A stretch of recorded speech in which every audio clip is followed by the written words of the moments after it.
The night of our third wedding anniversary, something strange happened. Colin was leaning against the headboard, reading through some corporate files. The lines of his profile were as sharp and unyielding as ever. I was just pulling the duvet back to get into bed when I suddenly saw a line of translucent white text hovering right above his head. It glided from left to right, like closed captions on a muted television.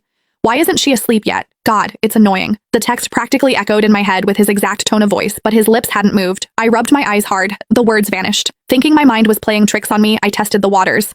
I shifted closer and gently looped my arm through his. Honey, would you come shopping with me tomorrow? I asked softly. Instantly, another line of text materialized above his dark hair, clinging to me every single day. Doesn't she ever get exhausted? Yet, out loud, his actual words were, we'll see. My hand, entirely on its own accord, slipped away from his arm. My name is Summer Davis. I've been married to Colin Montgomery for 3 years and 4 months. That was the first time the subtitles appeared above his head. It was also the first time I realized that his trademark phrase, we'll see, never actually meant we would see about it later. It meant, leave me alone. I didn't try to touch him again that night.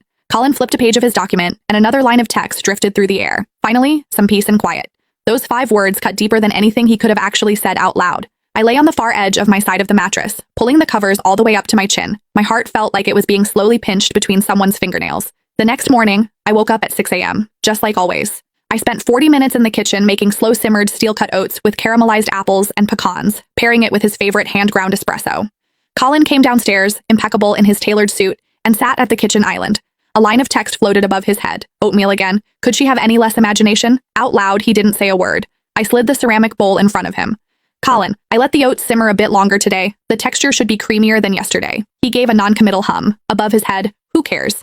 I stared at the bowl of oats, suddenly nauseous. 3 years, every single day, waking up at 6 to make sure he had a warm homemade breakfast. Cinnamon oats, avocado toast with perfectly poached eggs, freshly baked scones. I rotated them constantly. 3 years, over 1,000 mornings, and he had never cared about a single one of them. At 10 o'clock, my mother-in-law arrived. Constance Montgomery swept into the foyer wearing a gray cashmere coat, carrying 2 expensive jars of imported Manuka honey. Where is Colin? At the office, Constance. I took the honey with a practiced smile and turned to put the kettle on for her tea. A line of text drifted above Constance's perfectly coiffed hair, calling me by my first name as if she belongs here. My footsteps faltered for a fraction of a second. Constance settled into the living room sofa, her sharp eyes sweeping the space. Summer, the water in that crystal vase needs changing. It's looking cloudy. Of course, I'll change it right now. All she does is buzz around Colin all day, completely oblivious to how out of her depth she is.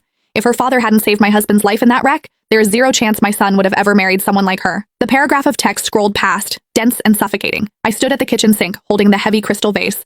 The faucet was running, the water spilling over the rim and rushing over my fingers. It was freezing. So this marriage was just a debt being paid.